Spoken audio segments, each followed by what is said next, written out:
샬롬 샬롬 샬롬 샬롬. 하나님 사랑합니다. 여러분 주 안에서 사랑합니다. 오늘 나홈 말씀 함께 보고 갑니다. 1장 1절부터 8절까지 하나님의 분노를 보죠. 나홈은 위로자 아니셔라는 뜻으로 남유다 엘고스 출신 선지자입니다. 1절에 보면 니느웨에 대한 경고 곧 엘고스 사람 나홈의 묵시의 글이라 이렇게 증거되어 있습니다. 그는 요나의 경고로 회개하였다. 다시 폐역해진 니느웨를 향하여 철저한 하나님의 심판을 선포하죠. 여호와는 질투하시며 보복하시는 하나님이시라. 여호와는 보복하시며 진노하시되 자기를 거스르는 자에게 여호와는 보복하시며 자기를 대적하는 자에게 진노를 품으시며 여호와는 노하기를 더디하시며 권능이 크시며 벌받을 자를 결코 내버려 두지 아니하시느니라. 야훼의 길은 회오리 바람과 광풍에 있고 구름은 그의 발에 티끌이로다. 이렇게 이어집니다. 여호와는 질투하시고 자기를 거스르는 자에게 보복하신다. 2절이죠. 하나님은 질투하시며 자기를 거스르는 자에게 보복하시는 분. 하나님은 질투하시죠. 신명기 4장 24절에 대해 하나님 야훼는 소멸하는 불이시오 질투하시는 하나님이라. 하나님은 또한 보복하는 하나님이시라. 이사야 59장 18절에 그들의 행위대로 갚으시되 그 원수에게 분노하시며 그 원수에게 보응하시며 성들에게 보복하실 것이라. 이렇게 나타나 있습니다. 나홈 1장에 나타난 하나님의 속성을 보면 질투하시고 보복하신다 2절이죠. 또한 노하기를 더디하신다 3절에 나타납니다. 야훼는 노하기를 더디하시며 권능이 크시며 벌받은 자를 결코 버려두지 아니하시니라. 야훼의 길은 회오리 바람과 광풍에 있고 구름은 그의 발에 티끌이라. 3절에 이렇게 증거하시죠. 그래서 권능이 크십니다. 또한 벌받을 자를 결코 내버려두지 아니하신다. 3절에 함께 말씀하죠. 구름은 그의 발에 티끌이라. 벌받은 자를 결코 내버려두지 않으신다. 그리고 또한 7절에 보면 선하신 하나님에 대해서 말씀합니다. 야훼는 선하시며 환난날의 산성이시라. 그는 자기에게 피하는 자들을 아시는 하나님. 그리고 그가 범람하는 물로 그곳을 진멸하시되 자기 대적들을 흑암으로 또한 쫓아내시는 하나님이십니다. 4절에 보면 그는 바다를 부지져 그것을 말리시며 모든 강을 말리시나니 바산과 갈멜이 쇠하며 레바논의 꽃이 시드는도다. 그로 말미암아 산들이 진동하며 작은 산들이 높고 그 앞에서는 땅과 세계와 그 가운데 있는 모든 것들이 솟아오르는도다. 누가 능히 그의 분노 앞에 서면 누가 능히 그의 진노를 감당하랴. 그의 진노가 불처럼 쏟아지니 그로 말미암아 바위들이 깨지는도다. 9절에 너희는 야훼께 대하여 무엇을 꾀하느냐. 그가 온전히 멸하시리니 재난이 일어나지 아니하리라. 가시덤불같이 엉클어졌고 술을 마신 것과 취한 그들은 마른 지푸라기같이 모두 탈 것이거늘 야훼께 악을 꾀하는 한 사람이 너희 중에서 나와 사악한 것을 권한다. 야훼께서 이같이 말씀하시기를 그들이 비록 강하고 많을지라도 반드시 멸절을 당하리니 그가 없어지리라. 내가 전에는 너를 괴롭혔으나 다시는 너를 괴롭히지 아니할 것이라. 이제 내게 지은 그 멍이를 내가 깨뜨리고 내 결박을 끊으리라. 이렇게 말씀합니다. 오늘은 1절부터 8절까지의 그 내용, 하나님의 분노의 성격 우리가 알아봤습니다. 오늘 본문에 마치 하나님께서 두 얼굴을 가진 분처럼 보이죠. 원래 사랑의 하나님께서 분노하셔서 공의의 하나님으로 변하시기를 합니다. 왜 하나님은 두 얼굴의 사나이처럼 비춰지게 된 것일까? 어떻게 이렇게 됐을까? 하나님은 두 얼굴의 사나이처럼 비춰 보입니까? 본문의 이야기 속으로 우리가 한번 읽었으니 웬만큼은 여러분들 깨달으셨을 겁니다.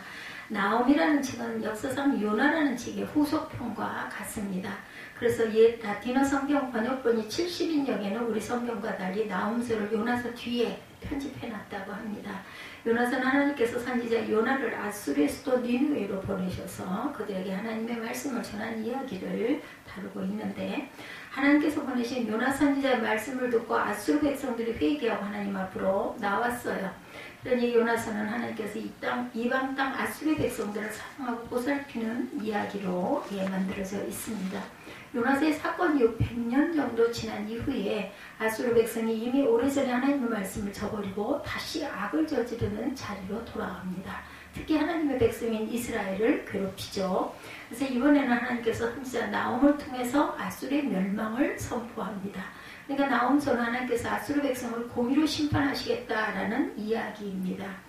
요나가 니느웨 성에 가가지고 이런 그 재앙을 선포했을 때 모두 다 그죠? 예, 왕이야 모든 사람이 꿇어 엎드려서 회개했어요. 그래서 하나님께서 그 땅의 멸함을 포기하셨다. 그래서 요나가 화를 냈던 그런 부분이 요나서에 보면 나옵니다. 그리고 나서 100년도 채 안 돼서 모두 다들 다시 되돌아가요. 그러다 보니까 이제 하나님께서는 두 얼굴의 사나이처럼 보이는데 그 이유는 아수르 민족 때문이죠. 한없이 자비롭고 사랑이 넘치시던 분이 채찍으로 내치시고 거칠게 분노하시는 분으로 변합니다. 사랑의 하나님이 공의의 하나님이 됐다는 거죠. 하나님은 사랑의 하나님이신 동시에 공의의 하나님이십니다. 한없이 자비로우신 분이신 동시에 거룩한 분노를 드러내시는 하나님이시다. 근데 사람들은 사랑과 공의가 하나일 수 있다는 사실을 이해하기가 힘듭니다. 사랑은 그저 사랑으로 존재하고 어떤 경우에도 변함없는 영원한 사랑으로 남는다고 생각하기 때문에 더더욱 하나님을 늘 사랑의 하나님이기를 바랍니다.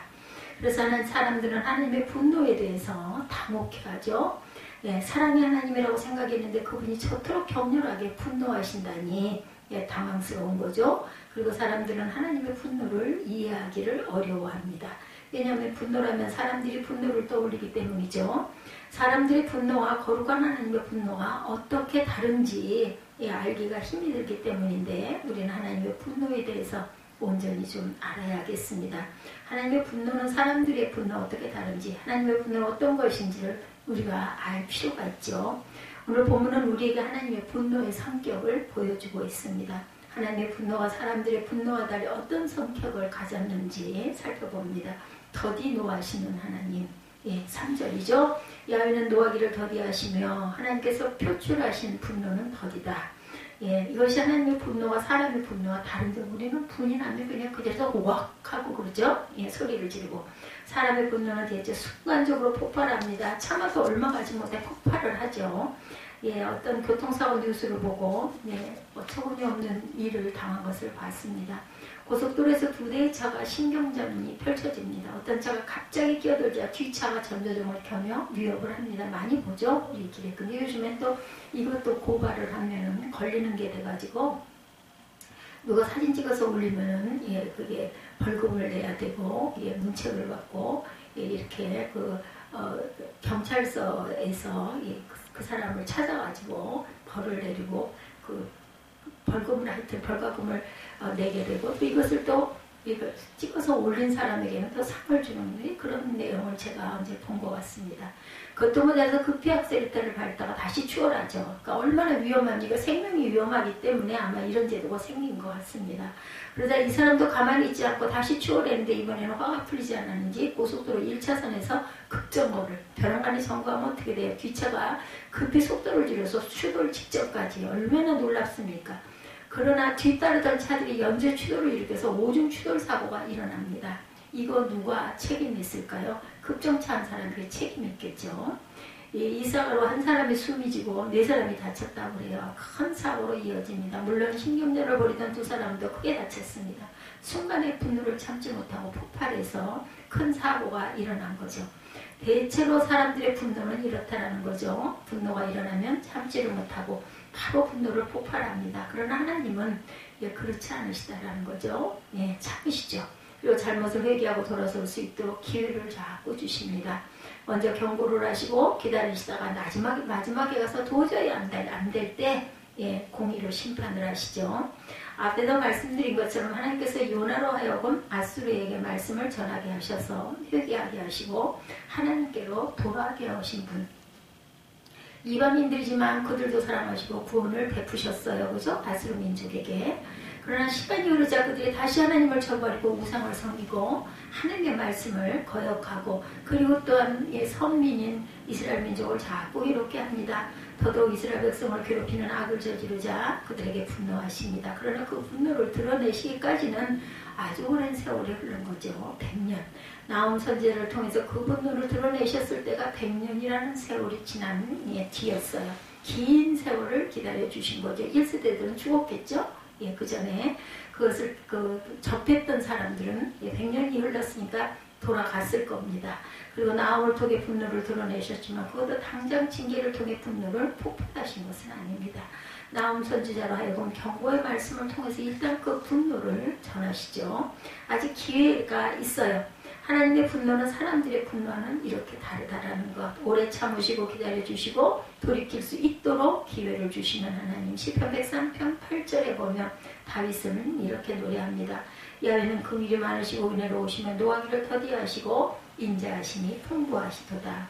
그는 자신의 체험을 바탕으로 이렇게 노래합니다.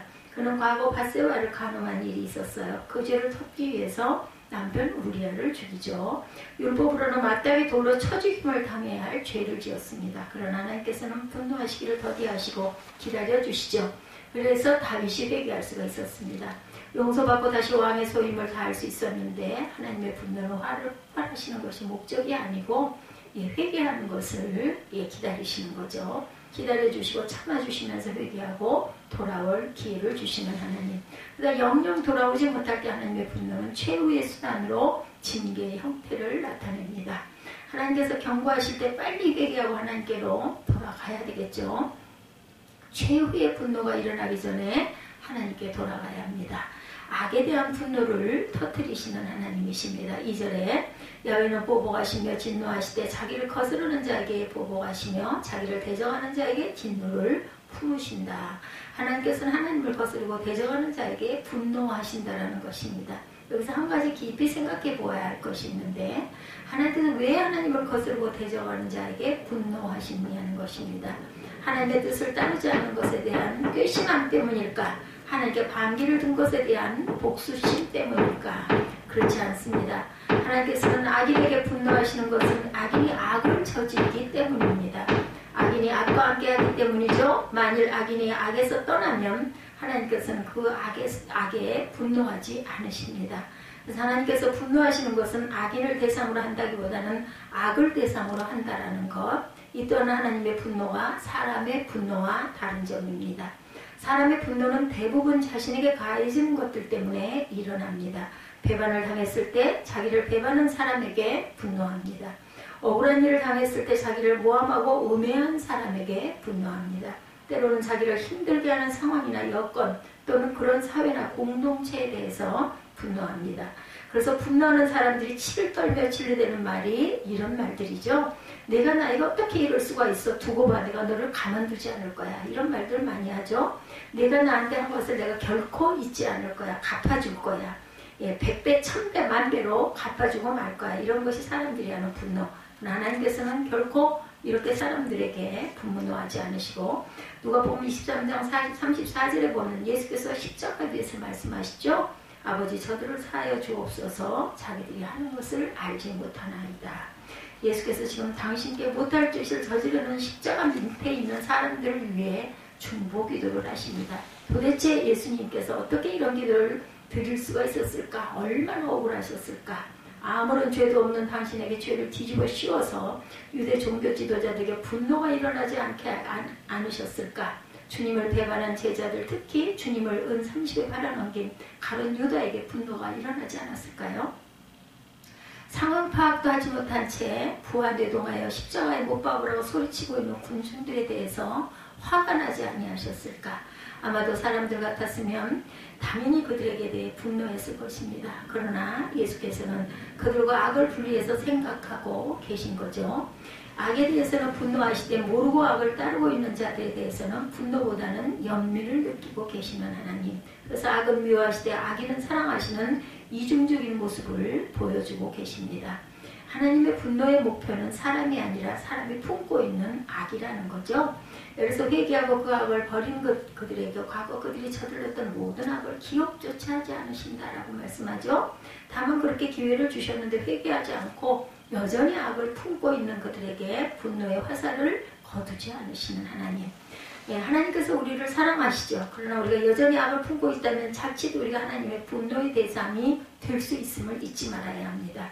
사도가 우리 데살로니가전서 5장 22절에 악은 어떤 모양이든 버려라 이렇게 말하죠. 그 악 때문에 우리가 하나님의 분노의 대상이 될 수 있기 때문입니다. 감당할 수 없는 분노. 오늘 보면 6절에 보면 누가 능히 그의 분노 앞에 서면 누가 능히 그의 진노를 감당하리야. 그의 진노가 불처럼 쏟아지니 그로 말미암아 바위들이 깨지는도다. 한마디로 말하면 하나님께서 분노를 바라실 때 그 누구도 그 앞에 설 자가 없다는 거죠. 그리고 하나님께서 분노를 바라실 때 누구도 감히 감당할 수가 없다는 것입니다. 이 또한 하나님의 진노와 사람의 진노와 다른 점입니다. 사람의 분노가 때로는 두렵기도 하죠. 우리 속담에 여자가 한을 품으면 온 힘으로 서리가 내린다 이런 말이 있습니다. 여자가 마음에 분을 품으면 천기마저도 뒤바꿀 정도의 힘을 가진 얼마나 독하면, 그죠? 실제로 사람의 분노가 중대한 복수로 나타나서 다른 사람을 파멸로 몰고 갈 때도 있습니다.